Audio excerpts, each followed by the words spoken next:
The Jungian, daily. I've been teaching high school biology for 8 years, and last month I did something that would have horrified my younger self. I showed up to class wearing bright purple Doc Martens, ripped jeans, and this vintage band t-shirt I'd been hiding in the back of my closet since college. The thing is, I'd always been the good teacher. Pressed khakis, sensible flats, lesson plans color-coded 3 weeks in advance. I ate lunch alone in my classroom, grading papers while my colleagues gossiped in the faculty lounge. When parents complained about other teachers being too casual or too harsh, they'd say, "Why can't they all be like Miss Rodriguez? She's so professional." But there was this day in March when I was covering for the music teacher who'd called in sick. I'm standing there with 30 restless teenagers, no lesson plan, and 45 minutes to kill.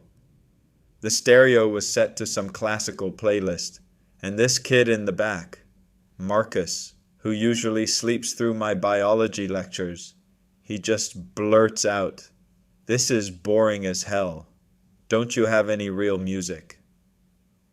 Instead of my usual response about appropriate language and staying on task, something else came out of my mouth. "What do you consider real music?" Before I knew it, we were having this intense debate about whether punk rock died in the 80s or just evolved. I found myself defending the Clash with more passion than I'd shown about cellular respiration all year. That's when Marcus looked at me, really looked, and said, "Damn, Miss R, you're actually cool. Why do you pretend to be so boring?" The question hit me like ice water, because I had been pretending.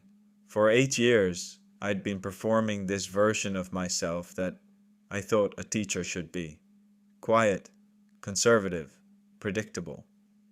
Meanwhile, the part of me that once stayed up all night at underground shows, who wrote angry poetry about social justice, who dyed her hair black just to piss off her parents, that version was locked away somewhere deep.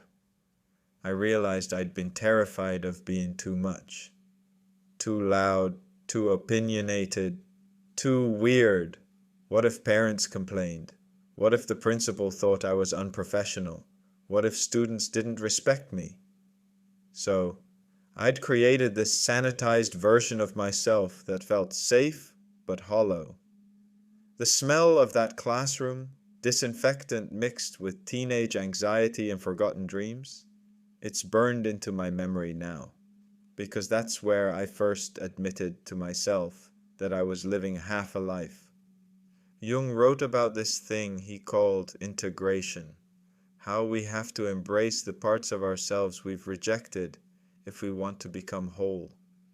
He said that what we're most afraid to be often contains exactly what we need to become fully ourselves. So I started small. The Purple Boots, playing different music during lab work, sharing stories about the environmental activism I'd abandoned. Students started staying after class to actually talk about science, not just grades. My lesson plans got messier, but more alive. The irony? The more I stopped trying to be the perfect teacher, the better teacher I became. When I brought my whole self to that classroom, the rebel and the rule follower, the dreamer and the pragmatist, everything changed. Last week, a former student messaged me. "You taught me that smart people can also be punk rock." That changed everything for me. I'm not saying throw caution to the wind and become whoever you were at 19. But there's something powerful about asking yourself, what part of me am I keeping locked away because I'm afraid it's too much? What would happen if I let that part have a voice? The parts of ourselves we're most afraid to be. They're not always destructive. Sometimes they're exactly what the world needs from us. Sometimes being afraid to be something is just a sign that it matters more than we want to admit. That kid Marcus graduated last month. He's studying environmental science now. Turns out, when you stop hiding who you are, you give other people permission to stop hiding too.